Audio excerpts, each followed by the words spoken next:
we're back. Welcome back to DLC. We are doing a grab bag episode of various composers stretching from every genre and game you can think of. And we just finished up with Ronnie's second contribution, and my second contribution pairs very well with Ronnie's, both in terms of the music, but as well as the two composers actually have worked together on multiple projects. The composer I'm picking being Hitomi Sato. She has been a long time Pokemon composer. She's worked in this series since almost the beginning. She has credits for working on Ruby and Sapphire as well as Fire Red. She has a little bit of time spent as a game designer as well early on in the Pokemon series, but most of the games that she game designed were the early on titles. She doesn't get into music composition until Pokemon Emerald, and then from there she's involved in every title. And as you know, Pokemon is always a collaborative effort. It's besides the very first title, there are multiple composers that are involved in all facets of Pokemon.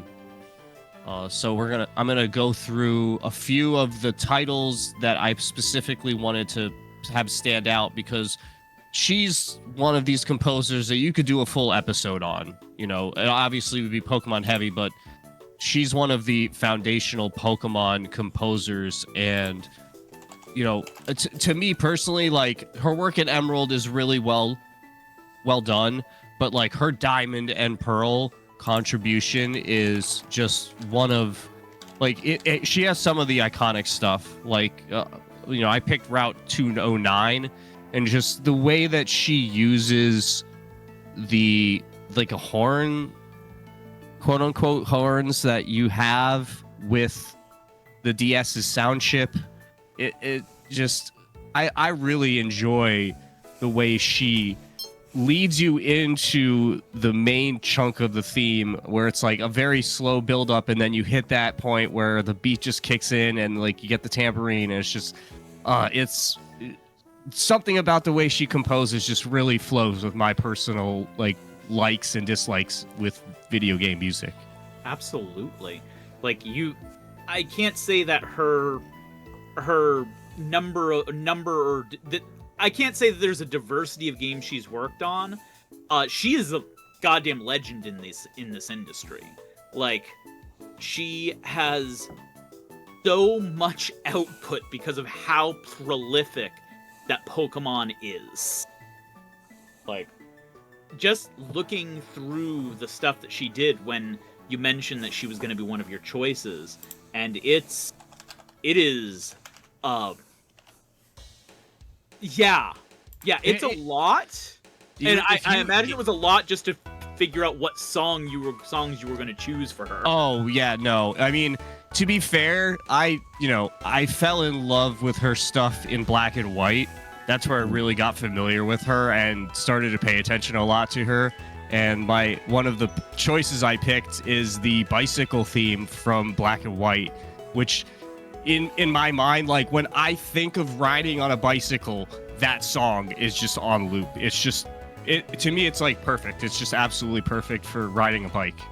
Just the upbeatness of it, and like the way that the like piano-esque kind of notes hit with the like flute, and it's just so clean.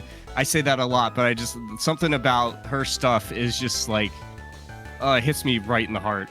So good. Yeah, and she is responsible for a track that has given many a Pokemon player permanent damage, which is Cynthia's theme for when you battle the champion in Diamond, Pearl, and Platinum.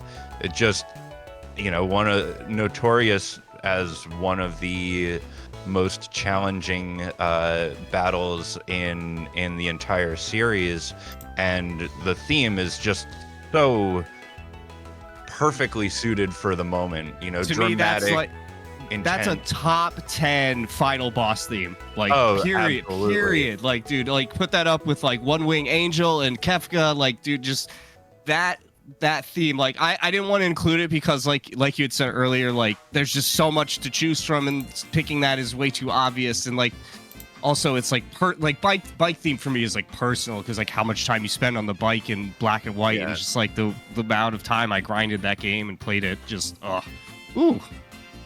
Just, yeah, she's just, it's insane how good she is. And like you said, it's everywhere. And like Ronnie said, like it's just like, yeah, it's not a lot of games outside of Pokemon. Like she worked on Little Town Hero with Toby Fox, which I'm if I'm memory serves correct, that's like where they met, and like why he, or like kind of what gets him, I imagine that's like a side door getting him into Nintendo, is her being like, hey, like I really like working with him on this game, we should get him in here.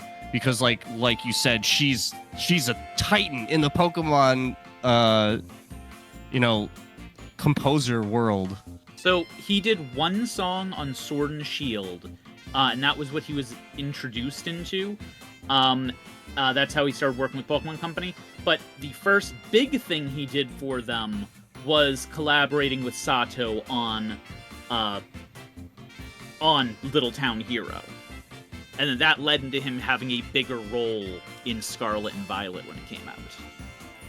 Yeah, and like I also wanted to talk about so Sun and Moon to me is like one of the lesser titles in the series. Like I like that they tried new things, but I feel like some of it just didn't work.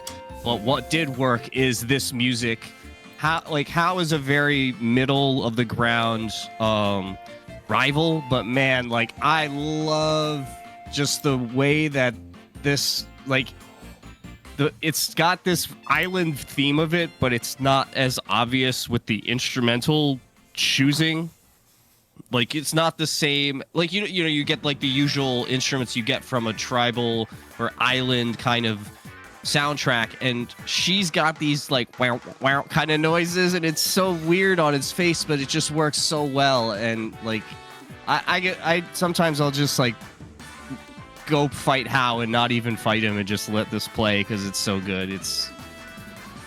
I really like the music in that game despite not really caring for the game in overall. How? You mean less good hop?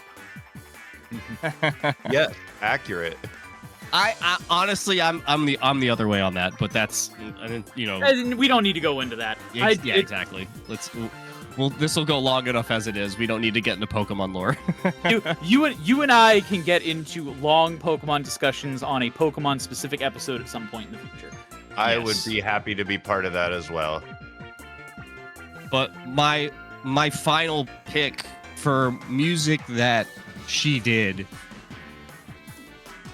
if you haven't played Scarlet and Violet, even if you don't like Pokemon, just go to Cast Carafa and let this song play. It's such a vibe. Like I had said, I have been a big fan of hers since Black and White and love all of her stuff, but like when I played this the first time and got into this city, I literally put the controller down and just vibed for you can talk to you could ask my wife, because like I just sat there for like 15 minutes and absorbed the song. It was just it's my favorite song of hers, like without a doubt. And yeah, I just go ahead. And like, there is absolutely nothing wrong with being a legend in a single franchise. Like, as well known as she is in the Pokemon franchise, it's like Koichi Sugiyama for Dragon Quest. Like, yeah, he did a couple of other games, but most of his resume are Dragon Quest games, and he was just an absolute legend in that franchise. So, there is absolutely no shame in just, you don't necessarily have to be, all genres to all things. You can just find a niche and just go. Right. Especially if your niche is a is a game series as frequent and demanding as the Pokemon series. Yes. Where, there's a mainline title every 3 years, but then in between you've got 1 or 2 additional games that you have to make compositions for. So I mean, Sato, Junichi Masuda, Go Ichinose. These are, all really legendary Pokemon composers who've just put in countless songs and who we've experienced so much of their music throughout the series.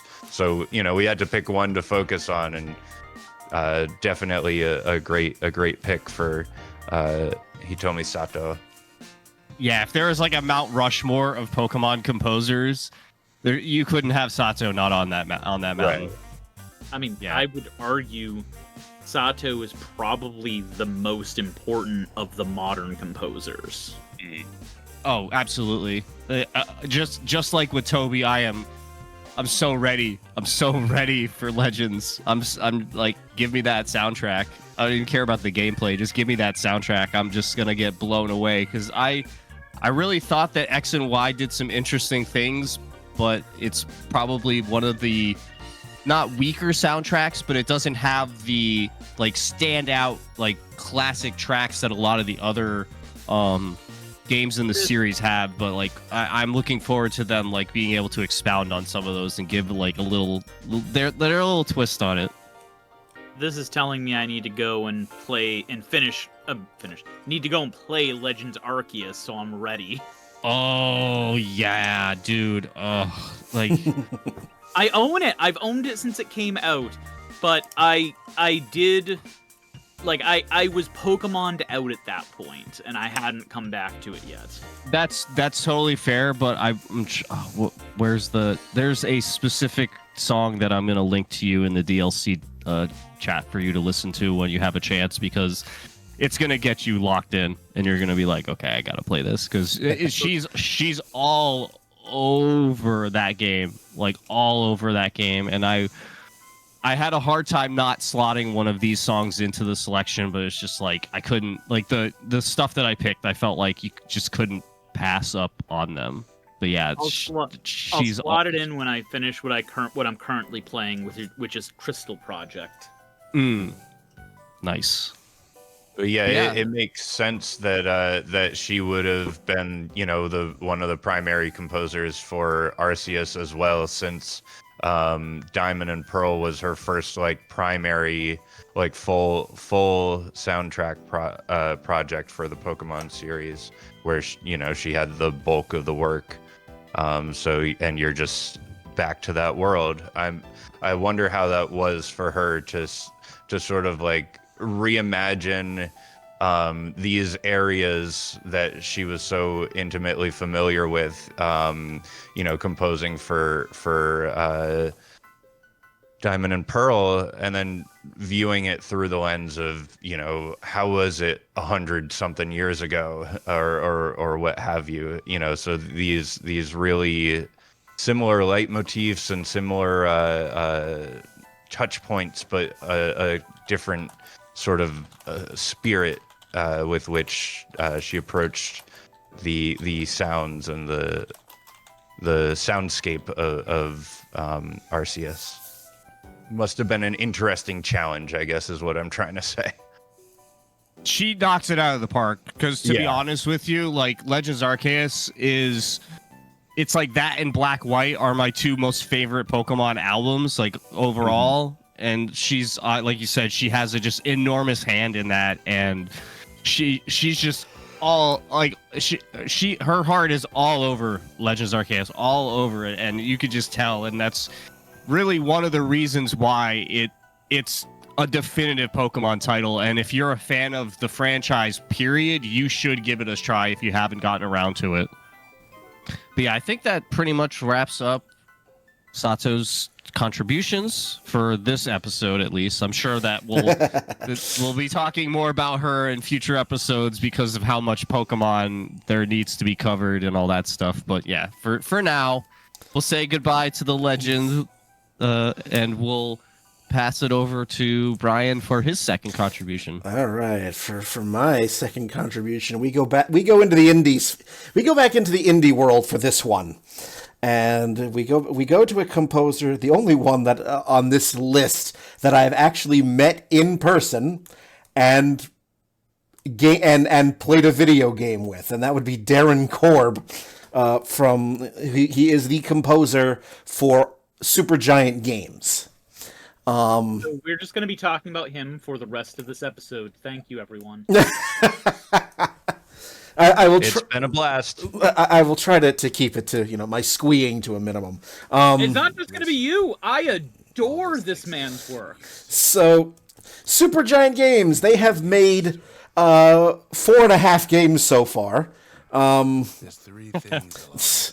So you have in order Bastion, Transistor, Pyre, and Hades. You have Hades 2, which is currently in early access. That's why that's the half a game. And hey, he didn't just do the music; he was the voice of Zagreus in Hades. He was. That was his first official voice credit, because it had been Logan Cunningham for the previous. But anyway, this is composers, not voice actors. But Darren Korb has written the music for every single one of these games in full, and each game features singer Ashley Barrett on a number of songs. And each game, there is a very, very specific mood for each game, and he nails them. They're so, I would never have known it was the same composer if I didn't read it. He can do such a wide variety of styles. Absolutely. And so you have Bastion, which is it has a sort of spaghetti western sort of vibe. Then you have Transistor, which is very I don't know if I want to call it cyberpunk, but definitely futuristic. A very futuristic vibe. And then you have Pyre, which is Pyre is a question mark. I cannot really pin a mood on that. It's a very sort of wandering game, because Supergiant did something unique with Pyre. They were like, okay, how do we turn 3-on-3 basketball and make it mythical? But it's the single one of their games I have not played. And then you have Hades, which is a beat 'em up, an isometric beat 'em up that is set that uses all of Greek mythology as its oyster. But each game, as I said, has a very, very specific mood, and he brings it home constantly. Something I have said on DLC before when talking about video game music, that for me, the mark of a really good video game soundtrack is a soundtrack that I can listen to independently of the game.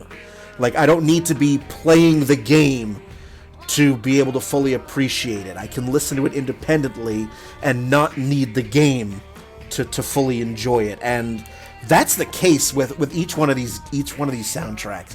They are really such bangers.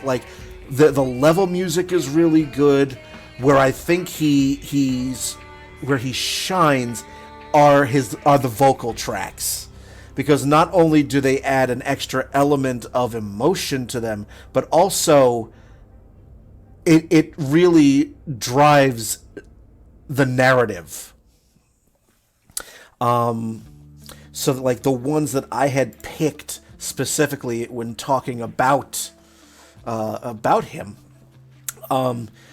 Setting Sail Coming Home, which is the end theme for Bastion.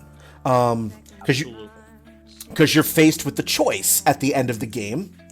And then you have Paper Boats, which is a sort of sad, melancholy theme for Transistor. In the Flame from Pyre, which talks about, you know, the power of, you know, of community and you know, fighting, getting through adversity as a team. And then you have No Escape. Well, No Escape is not a vocal track. It's the title screen from Hades. And, you know, that's one of those, yeah, it's a very heavy, the whole soundtrack for Hades is very, very rock, you know, heavy rock instrumental, really setting the tone here. It's like, okay, you can try to escape, you know, you can try to escape the world of Hades and your dad, but, you know, good luck. Done so much amazing work, but I'll have to say, for me, his standout work is in Transistor. Transistor is without a doubt one of the top 10 video game OSTs in my eyes. It's really good. It is really good. It really is. Like, it spoke to me in such a special... I feel that way generally about Transistor overall. I think Hades beats it out now as a full package, but Transistor is just such a wonderful marrying of all of its different, all of the different parts of the game, including the music, to make this fundamental whole that just, like, yes, this, all of this. Have either you, Gabriel and Spencer, have you played any of the Supergiant games? Yeah, I've played a little bit of. Unfortunately, I have not made it through Transistor. I've tried a couple times and just maybe been the wrong time, wrong place or whatever, because I'm frequently too busy to really give something like that the attention it deserves, I think is my problem. But I mean, Bastion I list as one of my all-time favorite games, and you know, you mentioned the choice at the end of Bastion. You know, that whole set piece at the end really has stayed with me in a very meaningful way. And then of course, like seemingly everyone else, I've played Hades, and it's fitting that you chose No Escape as the song for that, because every time you start over, that's the first thing that greets you is the chords of that song, reminding you there is no escape. Yeah, like there's there's a finality to it. It's like, okay, you get this little sort of guitar thing, but then then the electric guitar comes in, and you go down, down, down, down, and it's like, yep, okay, here we are again. Yeah. Attempt number 4 trillion. All right, here we go. I mean, one thing I'll give him a lot of credit for is you're gonna hear a lot of the same music when you're playing Hades. Mm-hmm. And it does not overstay its welcome. He manages to have the repetitive music not feel repetitive to you as a player, and that's talent. I mean, it's what you had to do, like in early console games. Like you had to, like you knew that your players were going to be hearing this over and over again, so make it good. Right. That's exactly what I was going to say, too. You know, I alluded to that earlier, is just, you know, that is its own kind of skill that not every composer can pull off. And so, you know, nowadays you can do, okay, well, this is going to be a 15-minute scene. I'm just going to score 15 minutes. There's not going to be the same level of repetition, whereas in the past, you had no choice. You had, you know, a 45-second clip that was going to play over and over for however long someone was stuck on the stage, and you had to find a way to make that compelling still. And you know, Darren Korb is a great example, you know, as you're saying, for Hades and otherwise, of someone, again, who has studied how to do that in a way that isn't going to overstay its welcome. And wanted to make a little shout out to Austin Wintory here, because apparently he helped some of the orchestral arrangements for Hades, and Yes. is another really fantastic composer in his own right. You know, like for Journey and several other games from that studio, whose name is eluding me at the moment. But yeah. Being able to do what we're talking about with from the old school games to stuff like this, being able to have this music and not have you get tired of it, that is a special skill, and it is a skill that is not as common in the industry now as it once was. Yeah, that's and especially like, so I mean, we all remember how long the first Hades was in early access for. Like this is Supergiant. Well, it might be beaten now by Hades 2. Like at the time, Hades was Supergiant's most ambitious game, and you can hear it in the soundtrack.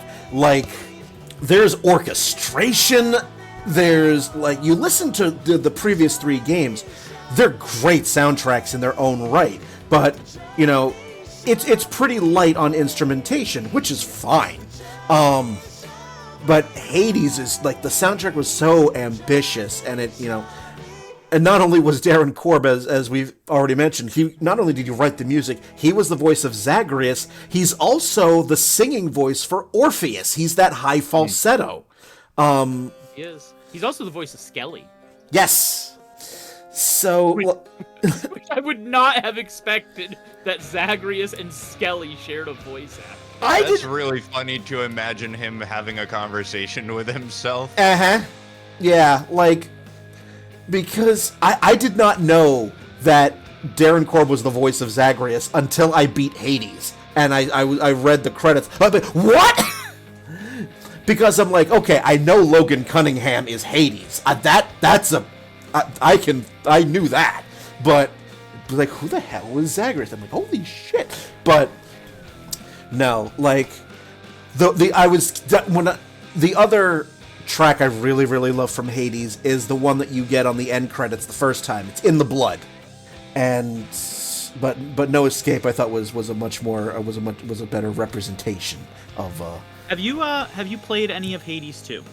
I have not.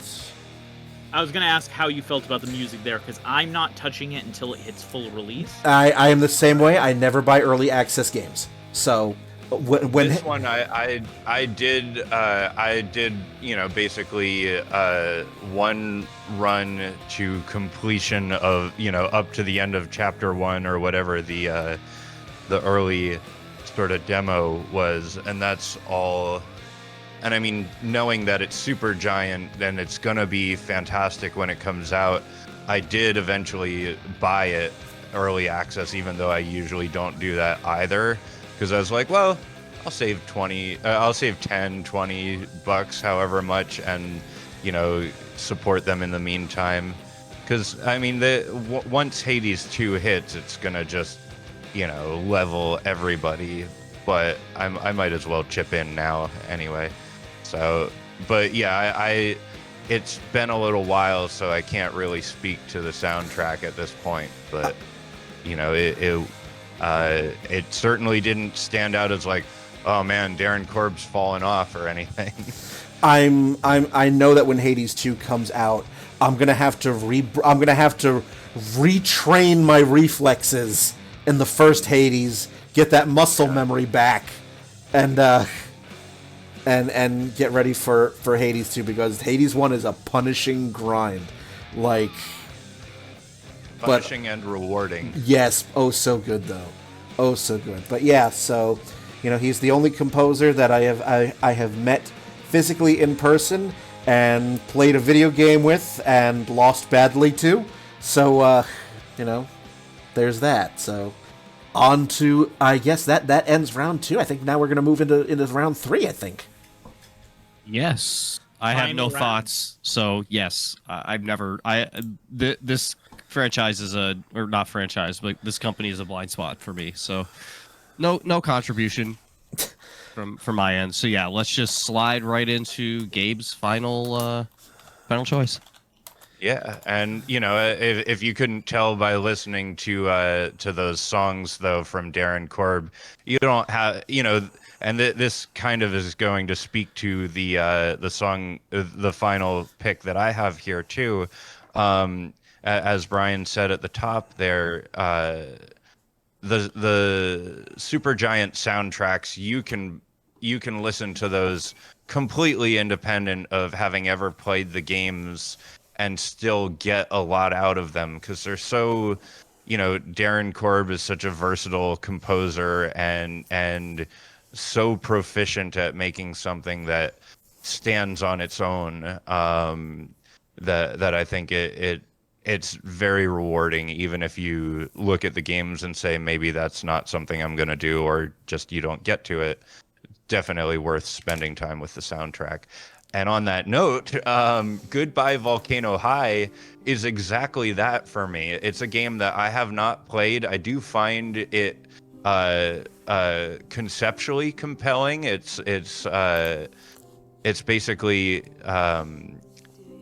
these teenage dinosaurs, I guess, are it's like a cross between teenage angst and dinosaurs who are experiencing this angst because they see the asteroid coming. They know that it's going to hit basically right after they graduate. And so, the normal teenage angst where you feel like, oh, I'm going to graduate and the world is going to end. In their case, it's actually true. And the story of the game is the characters are in this, they're in this little indie sort of folk band together, and they're navigating their feelings about the fact that the end of the world is quite literally bearing down on them. And it just comes out beautifully in this album, which was no exaggeration one of my top albums of the year in 2023. Again, for a game I've not played, and I listened to I think 170 new albums in 2024 or 2023, and this just, it was undeniable. You listen to it, if you walked in and this was playing somewhere and you didn't know that it was from a game, you would just think it was like the latest release from Dead Ocean's record label, the Phoebe Bridgers sort of record label, because of just the level of quality and just the ability to pull this off so completely, to really tap into that emotion, that angst, in a way that is not, reductive or cutesy, but like fully sincere and genuine in a way that, oftentimes, it goes hand in hand with, the embarrassing naivete of youth and, teenagers. Like I said, they view the world as, everything is such high stakes, even when, it's these tiny little interactions.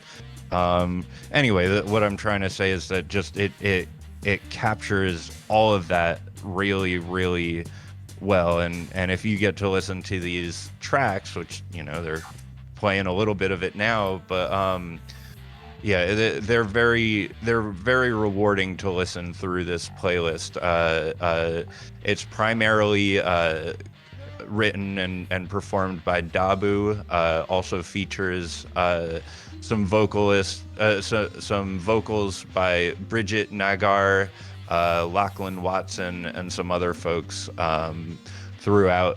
And the cool thing is too, the soundtrack has like the final versions of these songs, and a lot of times it also has like the original demos, like the unplugged version, a live version, like you'll hear a live version of Don't Call, you'll hear the unplugged version of Constellations, and some of those are even better than the ones that are, the primary, title, the primary track on the game.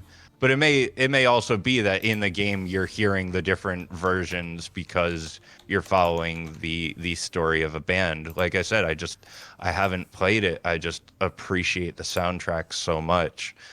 Have any of you played this and B even heard of it? Because it's a very, a much more recent game, and I kind of wanted to chart, with my 3 picks, like early, middle, and contemporary music, and so this is very contemporary. Goodbye Volcano High is something I have been interested in since before it came out. But it came out during a period of time when money was incredibly tight for my wife and I. So no, I have not actually played it. I am very interested in it. I am very familiar with it. I'm pretty sure I've heard a couple songs from it. I just haven't actually been able to get to the game itself yet. And my only familiarity with the game is seeing it at PAX East. So I remember seeing the booth for it, but I never got to sample the demo or chat with the devs about it. So my original familiarity with the game came from the alt-right getting very angry at the woke LGBT dinosaur game. Ah, of course, right. Yeah. All the more reason to support it. And, yeah, fuck those people. Yeah. Thank you. Yeah, a common theme with me is I don't play a ton of indie games, so no, this is nothing. This is something that I didn't even know about until you introduced it in the right now in the chat. Yeah, I was today years old when I heard of this game. Yeah. I like Clone High. Is that like this? I don't know, but yeah, it's definitely something that's been on my radar, and I just had, it's another one of those games that I feel like I really want to sit down and give it the attention it deserves. And I mean, at least I've had the soundtrack for the past year and a half to really just sink into. So I'm glad to share it with y'all. Yeah, word. Well, with that, I think we can safely shuffle on into the next submission, and be Ronnie giving their last submission to the podcast. So earlier we talked about composers who are primarily known for a single series or a single franchise. Now I'm going to choose a composer that is primarily known for a single game. Not that he hasn't done other things, and we're going to mention a couple of them, but we're going to be talking about Masayoshi Soken, who is best known for being the composer on all of Final Fantasy XIV. He is not the only person who worked on it, but he is the most prolific person in it. He has done almost all of the stuff on it, except for a couple things by Uematsu and a couple other people he's collaborated with.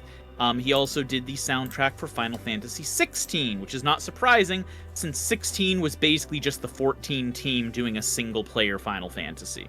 As always, I'd like to go around and talk about what any of your familiarity with his work is. How are you guys familiar with, or are any of you familiar with Soken?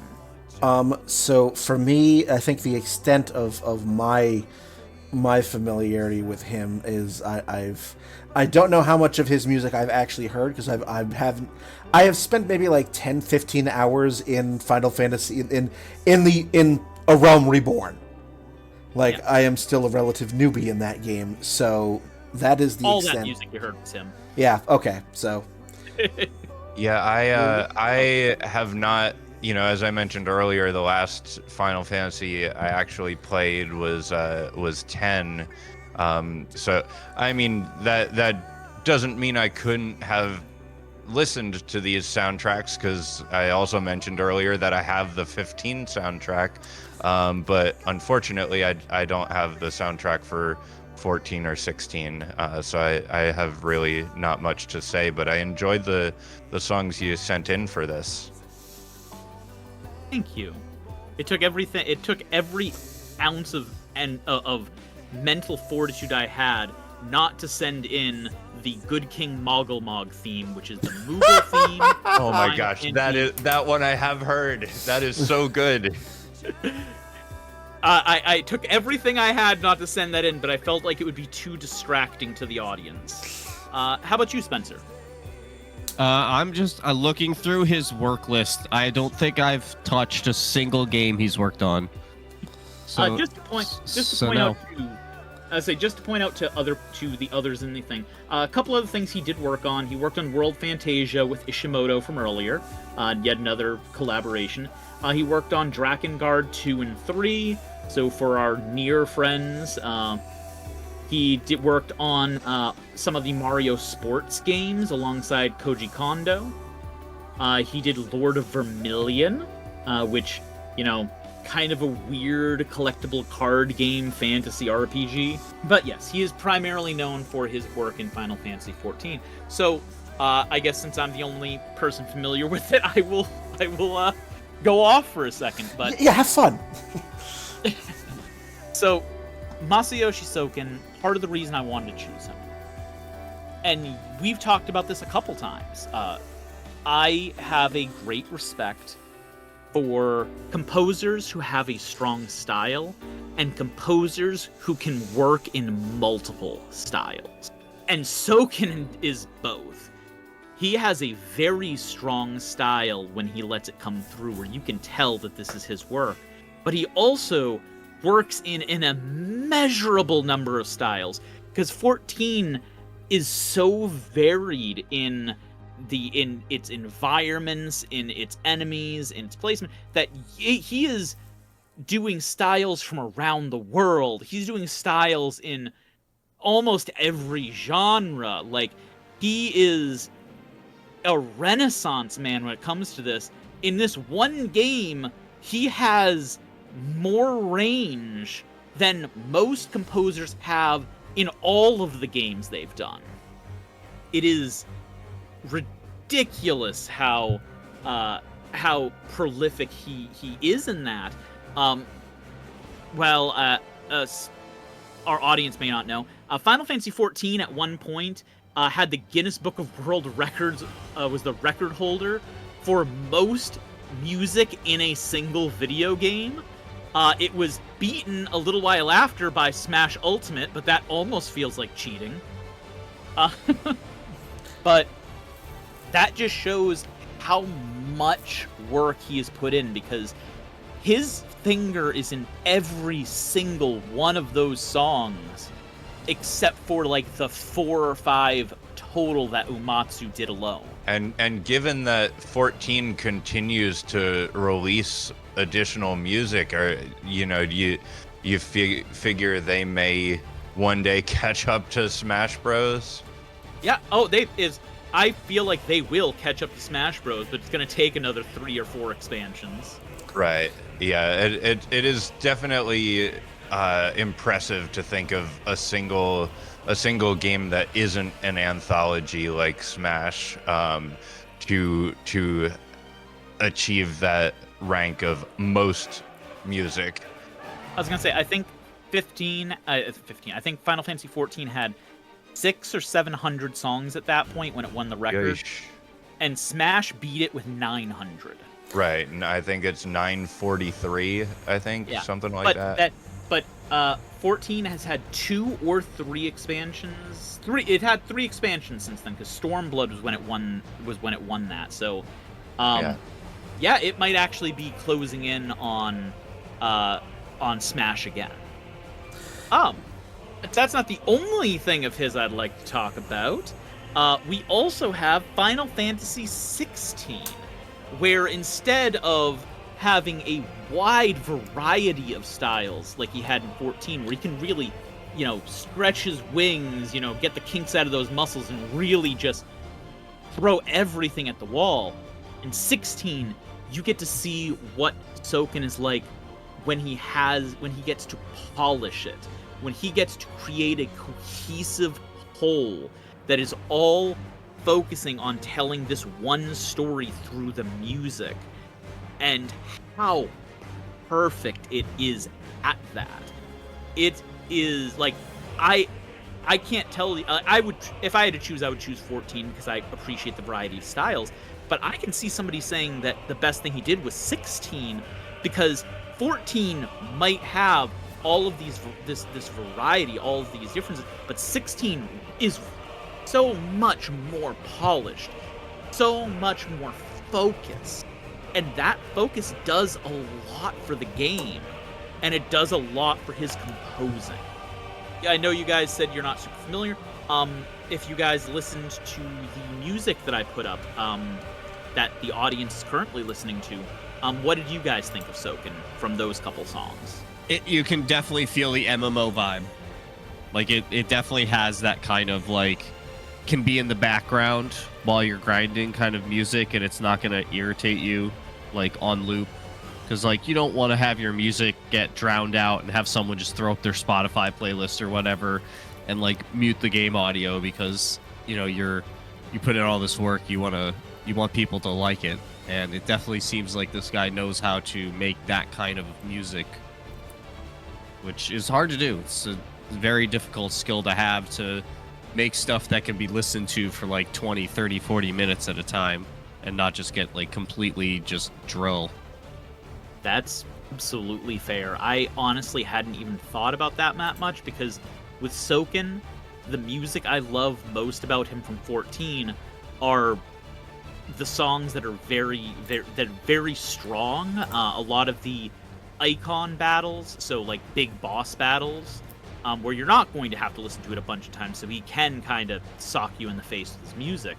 But yeah, no, he definitely has a talent at having the lower key music that you just can enjoy listening to in the background while you're, you know, doing whatever you got to do in the game. Yes, 100% I would agree with that. Not only that, but also it's also sometimes really nice to just to just put down the game so you can just soak in the music. You know, I got that a little bit of sense from that from the Final Fantasy 16 pieces that you put up. But, you know, and it made me think, it reminded me a little bit of Horizon, like the Horizon games, where you can, you've got this, you have these great big expanses of open field, of open land, and you can just soak in, like, okay, you're not battling any machines at the moment. You just take in and just let the music just come over you and just enjoy it. Just sink right into it. I absolutely see that comparison. That is a wonderful comparison. Thank you. And the Horizon and Killzone and other such games composed by Joris de Man. Yes. I couldn't figure out how to pronounce that, so I just avoided it. So thank you. I could be wrong. I just searched it real fast, so we had the call out there. But yeah, could be Joris. I'm not sure. So since you guys haven't played, the games, I won't go on for any longer. But for anybody out there, even if you haven't played 14 or even 16, by all means, like if any of you were interested, just go and Google some of it. Look it up on YouTube. You will not be disappointed. This man's music, like, you don't need it in context. You can just listen to it and you will be fine. So with that, I am going to pass to Spencer's final pick. What do you got for us? Oh, Spencer? he's been waiting for this. He has been waiting for this one. So contextually, first of all, happy 30th birthday, as this recording takes place 4 days after Chrono Trigger's 30th birthday of its Japanese release, March 11th. With that, I will happily add to our contributions here one of the GOATs. Yep. Arguably the GOAT in Yasunori Mitsuda. This guy is such a fucking baller. He started out working at Square Enix as a sound effects guy. You know, he went to college for music at like a lesser known music school, and took that information and knowledge and started making.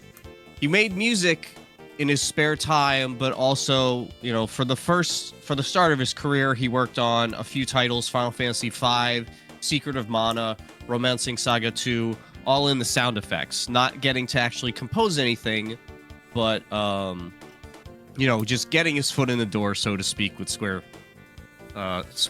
at the time. And then he went into his boss's office, and he said that he was either going to quit or he was going to compose music for Square Enix or Squaresoft. And what do? They're like, you know what? We've got this crazy ass game that's been going through insane production, and we're gonna toss it to you. So why don't you just do some Chrono Trigger stuff? You know, like, it's not our Final Fantasy, so, you know, if you don't do great, whatever. And then he goes and drops, like, literally the greatest soundtrack ever made. It's right on the table. Like, Chrono Trigger was them bringing together, like, they talk about the dream team that was Chrono Trigger, and it's amazing that they gave the new guy the Chrono Trigger soundtrack, and it's even more crazy that the new guy lived up to all expectations and destroyed all expectations with what he gave us. Yeah. He made himself part of the dream team, like, yes! after the fact. Like, you talk about dream team, and it's like, oh yeah, like all the producer guys, but then it's like, oh, and by the way, Mitsuda slapping this, like, what always drove me to fall in love with Chrono Trigger soundtrack is that there's such a wide variety of styles of music. It's not just one thematic kind of soundtrack where it's like jazz or islands or hard rock or whatever, you know. There's so many different things that he takes from, and each song has its own uniqueness to it. And that's why whenever you talk to anybody about Chrono Trigger and what their favorite songs are, you're going to get completely different answers, because every song is just a fucking banger. It's crazy. It's really good. And, you know, you talk about, you know, again, the dream team. Yeah, not only it's like, oh, hey, your first real major game, you know, okay, we'll give you Chrono Trigger. And, oh, by the way, you're also going to work with Uematsu on this. Yeah. So, like also, the fact that during development, Mitsuda had a hard drive crash and he lost 40 in progress tracks that he had to redo. And to me, I go, God damn it, if there's a time machine, I need to go back. We need to save those 40 tracks if all of them are as good as the rest of his Chrono Trigger tracks. Like, imagine how mind-blowing this game's soundtrack would have been if he didn't lose that data. Like, oh, it's wild. But well, I mean, for what it's worth, you know, if you're saying that that's something I didn't even know about, but it's wild to imagine having to return to something that you've already done and try to recapture that. You know, it obviously you would want to hear those, but I wonder how much that experience really just put him that much more through the you know, the intense pressure, as we alluded to earlier, you know, working himself to exhaustion on this project, which is of course not great health wise, but that experience of really having to envision something and then re-envision it all on the same project probably made the resulting pieces that much deeper and that much more meaningful to have, you know, brought them together. And so, you know, I want to put that in as a counter. It's not like I wouldn't want to hear those other tracks, but I think the tracks that we got, some of them may have never really existed to the same level or depth without something like that unfortunately happening. So I wanted to throw that thought in there. And also, y'all have been talking about the him being part of the dream team, and yeah, I'm obliged to say he's, the radical dreamer on the team, right? Well, that's a great segue because my first selection was from Chrono Trigger. It was the theme you get when Epoch gets its wings. It's called Wings of Time, and the horn selection and the flow of that song is so triumphant, and I love how it just it's so big. It's such a big song, and you feel like you're flying in a fucking time machine when you listen to that song. It's so good. But to speak of Radical Dreamers, one of my favorite parts about that game, for those of you who are unaware, Radical Dreamers is a satellite view release. So in Japan, the Super Nintendo had an attachment that allowed you to literally download games via satellite. So you had to time it up for when the satellite was overhead, and you could only have, whatever you could fit on the hard drive, so you'd be deleting stuff to get the next stuff that's released the next week. But Masato Kato worked with Yasunori Mitsuda to make a sequel to Chrono Trigger that was it was like a visual novel style game.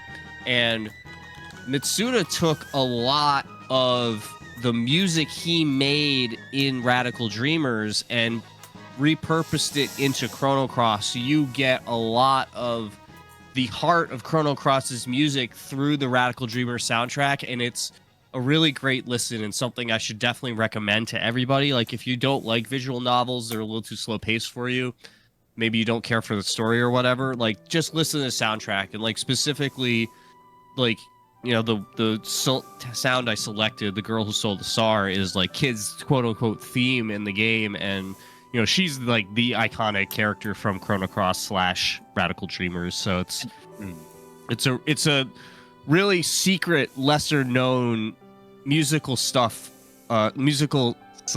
from Mitsuda that I'd absolutely recommend.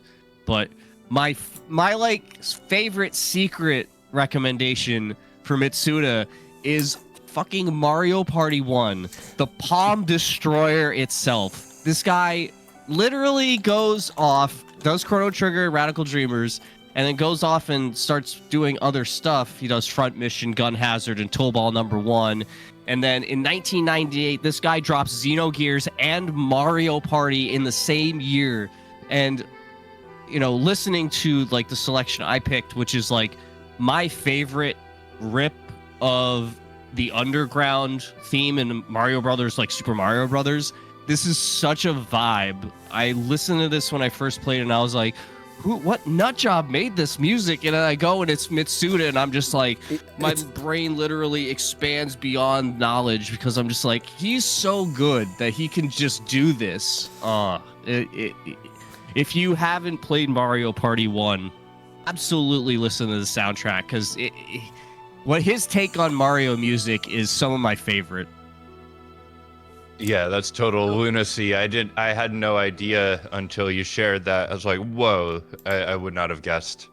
He has the best range out of any composer in video games. You can tell me that there are better ones like Koji or Nobuo or whatever, want to throw at me, but his just ability to do whatever with whatever and just absolutely crush it flawlessly every time is just overwhelming to me. We could do a whole episode on Mitsuda, and I think all of us could give long-winded contributions to a variety of titles. He isn't even limited to video games. You go to his Wikipedia and look and scroll and scroll and scroll past all the games every year, doing more and more and more.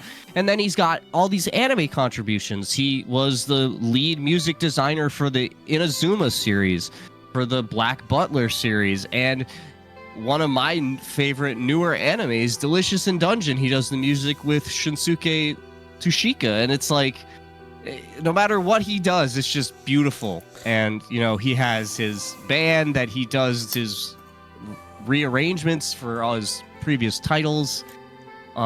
Just fantastic. And my last choice is a game that all you DLC listeners are definitely familiar with, since Brian opens with a Mitsuda track, and I chose one of my favorite town themes in Another World Termina, which is like this very upbeat. Whenever I listen to the song, I think about an old friend of mine who played the bagpipes, and this track is like just bagpipey. Like, I just think of like a St. Patrick's Day parade when I hear this music. It's just so vibrant, and you just see somebody dancing down the street while somebody's playing this bagpipe solo, and it's just so clean. And it's another one of those titles where, like, I'll play the game and I'll just literally just put the controller down and let this play for like 10-20 minutes. It's just such a good song. Yeah, like, we were talking, like Yoko Shimomura, just incredibly prolific, works in a variety of musical styles and themes. Like, you mentioned, like, I did not know Mitsuda had done Mario Party for years. Like, it was just one of those things. I forget what the context was, but I'm like, wait a minute, he did that? Because, I played Chrono Trigger, Chrono Cross, Xenogears. You didn't mention Xenosaga, episode 1 of Xenosaga, which is one of my favorite of the Mitsuda soundtracks. He's done Bomberman 64, Yeah. Mega Man Legends 2, Legaia 2, like Breath of Fire, Dragon Quarter, Shower Hearts, like you said, just Monster Kingdom, like... Yeah, he's everywhere. 1 and 2. He's done arrangements for Smash Brothers, like literally everybody ever, like, it's just, he's so prolific. He's everywhere. And he collaborated with Yoko Shimomura on DLC soundtrack for Final Fantasy 15. So Yes. it all comes Yes. full circle. You can't escape, and I don't want to. I just want to be wrapped in a bag full of Mitsuda's music and just live there for the rest of my life. Okay. I've been trying to get through on this for a while. So I was trying to say that when you mentioned Radical Dreamers, that if anybody was interested in playing the game, that the newest re-release, the remaster of Chrono Cross, includes Radical Dreamers. Yes. Yeah, that's the only legal way to play it, so to speak, for us folk in the future. There was a fan translation for a long time, but that's the definitive way to play it for sure. He does things with soundtracks and music that I don't think people really... I don't think you ever state how much of a legacy he's left on the industry, and how many composers, when they talk about how they got into the industry, or like what kind of music got them to start composing, and they all mention him. And it's just like it's like I said before, we could do a whole episode on his influence and his importance to to like the whole music industry for video games. He's one of those just like guys. He's one of those guys, and you when you talk about video game music, you talk about Mitsuda, and he's everywhere, and he should be everywhere because he's just one of the best, if not the best.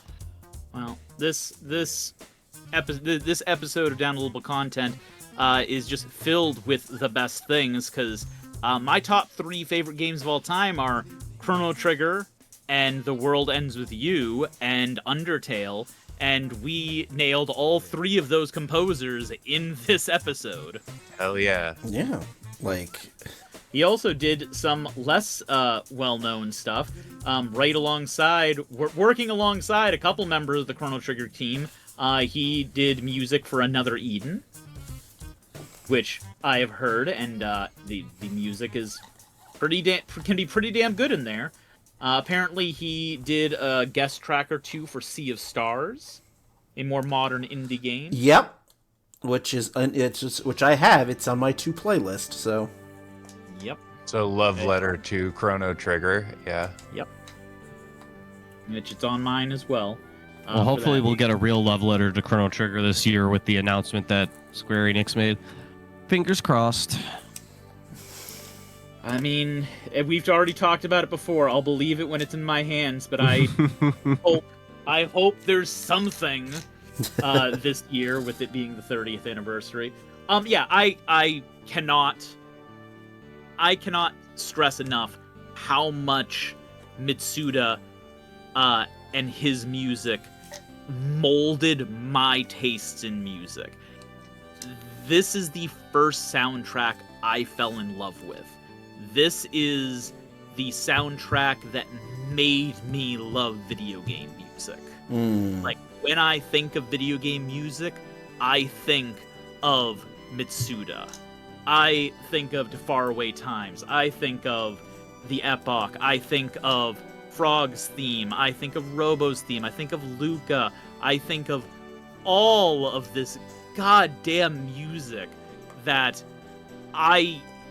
almost feels like it transcends video games. Like, you could use this music in anything and it would be great. Like, I can't tell you how many times that when I worked in the food service industry and I would play Chrono Trigger soundtrack aloud for other people to hear, and they would be like, what classical music is this? Like, is this Bach or is it... No, dog. This is fucking Chrono Trigger. Get with it.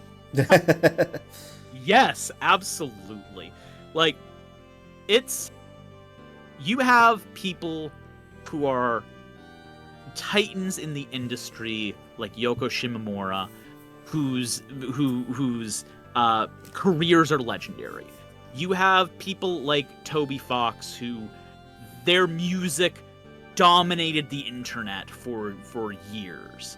They're still used in almost every YouTube video ever because he allows people to use it for free. Like, you have these people, and then you have Mitsuda, who he did a bunch of other stuff, but like, Chrono Trigger is his opus, and it was the first thing he really did, and it's like, I don't even know how to, like, it is, I don't know, is that demoralizing when the first thing you did is the best thing you did? Well, no, because he follows it up with stuff that's just, like, as good. You know, the album overall, like, you know, it's hard to top Chrono Trigger, but, like, you know, it's not like Chrono Cross, for all its flaws, like you said earlier. It's basically carried by its soundtrack, because Chrono Cross's soundtrack is, like, to me, the definitive tropical/island soundtrack. Like, when I think of going on vacation to some beach somewhere, I'm thinking about dun, dun, dun, dun, dun, dun, dun. Like, that's going in my head because he's got it so locked down and it's so good, and no one can argue. They can say someone's better or they like it, but, like, I've never in my life had someone sit there and be like, yeah, Mitsuda's not really that good, because you can't say that. You just can't. You would be crazy. Everyone would be like, no, go away. And yeah, I mean, he did Cross. He also did, as we talked about earlier, he did the Xeno games, Xenogears, Xenosaga, and the music there is just chef's kiss. Whether you like the psychological themes or the playing a movie, I don't think anybody can argue about how good the music in those is. So, I guess I was reaching a little bit when I said the first thing he did is the best thing, but the first thing he did is definitely the most iconic from a pop culture standpoint. I mean, there was a reason why Square Enix this week did a, like, 36-hour long marathon on YouTube of Chrono Trigger remixes and different takes on Mitsuda's music, and there were, like, somewhere between 2.9 thousand and 4.5 thousand people watching at any given moment of that day. Like, there are not a lot of video game composers that you could drop something like that and they would garner that kind of live attention. Hey, just because we talked about it earlier, so he did some music on Final Fantasy 15's DLC alongside Yoko Shimomura. So it all ties together. All of these composers are connected. You are no more than 5 degrees of separation from any other composer. Seriously. Right. And the thing too, you know, to maybe wrap my final thought on this, at least, is, you know, you mentioned the thing about Chrono Trigger being his opus. I find it really interesting to know that he said his favorite pieces overall are 2 songs from Xenosaga Episode 1, and that, of course, he said his favorite works are the soundtracks to the Chrono series, but also Xenogears, Xenosaga, and the original album, Kirite. So he seems to have a mindset that's not, stuck in just a single groove. And I think that that mentality allows him to continue innovating project to project, to be so versatile and offer something new with everything he comes to. And I think that's part of what makes him such an impressive musician. Like, he's dropped something every year concurrently from 2025 all the way back to 2004, where he only takes a 1-year break. And that previous year in 2002, he dropped Xenosaga, a Game 7 Seal, and then Breath of Fire, Dragon Order, all in that year. And then the previous year, he did 3 other games as well. So, like, he's basically since 95 been dropping music non-stop, and like, who's the complaint? No one. Nobody can complain about Mitsuda. The man is a legend. Like, he has to be in the discussion for the best video game composer of all time. I'm not going to say he's going to win. That's going to really be based on individual preferences, but he is in that conversation. Oh, absolutely. Yeah, you can't have that conversation without him. You can't do it. So It would be akin to leaving Koji Kondo or Nobuo Uematsu out. Like, those 3 guys are just like individual titans in their industry. Mm-hmm. Yeah, with that, we'll say goodbye to Mitsuda for now. I'm sure we'll all be listening to his stuff in the not so distant future. But for now, we'll let Brian wrap up our event here with one last composer. One last one. Someone who is not not the prolific godlike entity that is Yasunori Mitsuda, but does some pretty good stuff as well. Not as prolific. We go back into the indie sphere for this one, and we go back to a single game. So I want to mention for the last one, Christopher Larkin, who is most well known for his soundtrack to one of my favorite platforming games, which is Hollow Knight. And the reason why... You know the way into my heart. Goddamn Hollow Knight. I know what you like. It's...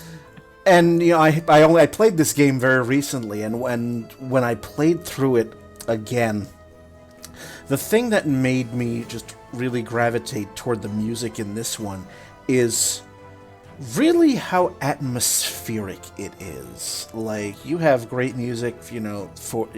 you talked about how, Ronnie, you talked about like Toby Fox, for Undertale, how, each piece that he wrote for that was perfect for the moment of the game that it was in. I feel kind of similar to Hollow Knight. Hollow Knight, while not necessarily like music for a specific moment, the music in Hollow Knight really, really sets the mood. Like, you can feel the isolation and the desolation. Like, and I also another similarity he has to Toby is he also uses a strong recurring series of leitmotifs. Absolutely. Like, there's great music, and we have spent the last 2.5 hours going, talking about, why we like what we've all liked, and this is one of those games that it is so, like, the music sets the mood so strongly. Like, right off the bat, like you get, you have the title theme, and then, your first location, Dirtmouth. Like you can feel how quiet and lonely that place is. Like the first NPC you meet is like the one resident who has been there forever and will just, give you bits of old lore and opinion and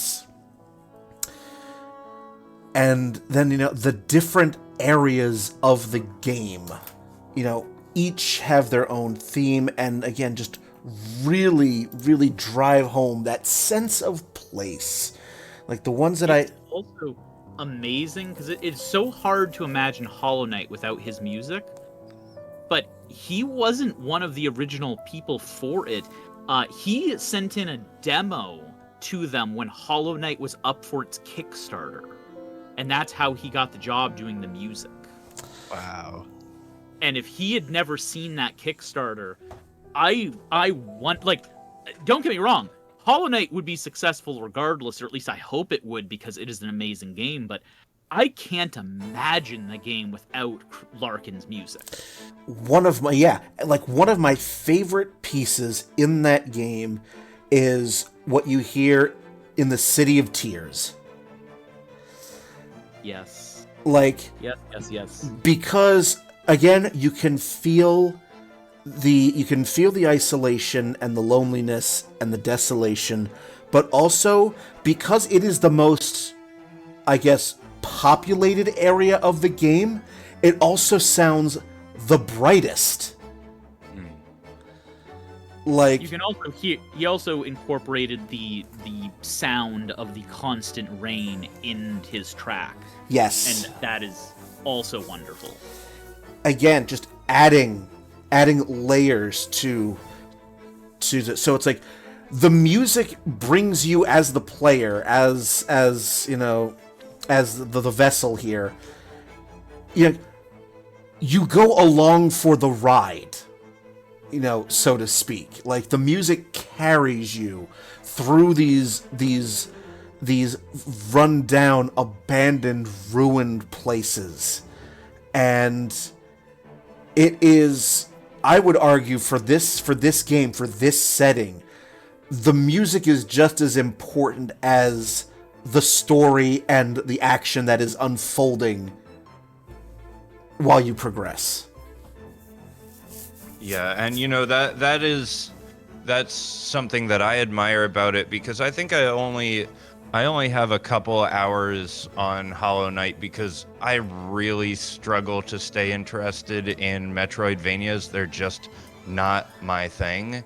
But you're not going to hear me argue against this soundtrack. And then when it was really a treat to get to listen to the selections that you sent, because I have the piano arrangement soundtrack, and I'm like, I gotta get that main soundtrack. I gotta spend more time with that, and maybe that'll just eventually, sort of wheedle its way, bug pun, into my brain enough that I get over myself enough to play through the whole game. But either way, just a beautiful soundtrack. And I hope you do. I hope that you eventually do, because the story is really, really good, if sad and bittersweet. But another one is just, it sets the mood so perfectly. Like, it nails its setting so well. Larkin did such a great job just capturing that feel, and it's just, at times you as I played through this, you sometimes you get lost in it. Like, you are like you yourself are just wandering through the ruins, and it's the perfect soundtrack. Yeah, I mean, absolutely. nothing has disturbed me more than the Deep Nest theme. Yeah. Okay. Yep. Like, all of the music, like, nothing to me is more unsettling. I just need to play that in the background of my D&D games when shit's about to go wrong, and my players will know what that means. What is the name of that one, of that track? Is it Deep Nest Theme, or is it something else? Well, let me double check, because I'm not great at remembering the actual titles of music from a soundtrack. Right, yeah, oh, I get that, definitely. But yeah, I want to, yeah, thank you, yeah, because I'll definitely want to hear that one. So I know again. So Christopher Larkin again, not having the great big resume that some of our other composers that we've picked for this episode, but just when I really enjoy when when the music is such a crucial element of the game. Like when it really, really makes sense and makes you part of the experience. To me, it enhances the playthrough that much more. So, and that's really all I have to say for Mr. Larkin and for Hollow Knight. Well, I will say that was an amazing choice, because holy shit, I didn't realize that you'd chosen Christopher Larkin. I didn't realize you were going to talk Hollow Knight. So when you said that, my brain just kind of exploded in happy feelings, and I'm like, oh yeah, Hollow Knight's got the best soundtrack. That's right. It's amazing. I wasn't even thinking about it, and I'm like, oh, that's a good idea. I have them sometimes. So yeah, no, I mean, Hollow Knight, god damn, all of that music. Uh-huh. Now I gotta go listen to the soundtrack again. Yep. Oh no, the horror! Not that! Not the dreaded that! I will say before we finish up, so just from talking to you guys throughout this, now the next games on my list are, I'm going to be playing Pyre, I'm going to be playing Legends Arceus, and I'm going to be playing Goodbye Volcano High. You're welcome. Mission accomplished, baby. Congratulations, Spencer. You got it. Yeah, a winner is you, as they say. Before we wrap up, I would love to just shout out a couple. I know we may do a sequel to this, but just as a general thing, make a couple of shout outs to other folks who we didn't get time to showcase on, if you guys don't mind me going down the list real fast. I've Masato Nakamura from classic Sonic the Hedgehog games. The Konami sound team for Metal Gear Solid, you have Maki Kirioka, Kazuki Muraoka, and Togo Project, and then you've got Michiru Yamane for the Castlevania series. You have Lena Rain for Celeste, and what's the name of the Chicory, and several other games. You have things like the heavy metal band Poets of the Fall as Old Gods of Asgard in the Remedy series, in the Remedy connected universe. This one I think you might especially find compelling, Ronnie, since you brought The World Ends With You. The soundtrack for a little runner game called Aerial Knights Never Yield. Never heard of it. It is by Neil J. and Daniel Wilkins, and it's very Detroit hip hop infused, jazzy, funky. It's the moment I heard it, I was like, oh my gosh, The World Ends With You. There's another game with a soundtrack like The World Ends With You. So yeah, it's a smaller project, so fewer tracks, but definitely very rewarding.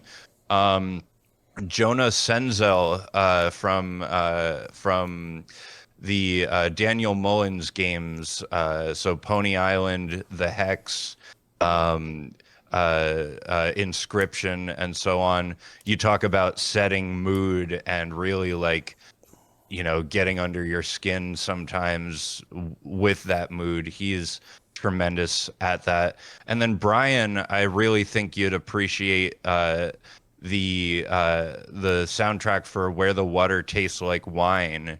Another game I haven't played, but is just undeniably excellent, by Ryan Ike. So those are just a few that, we didn't have time to really focus on, but they're worth shouting out here in addition to, all the other, really noteworthy folks.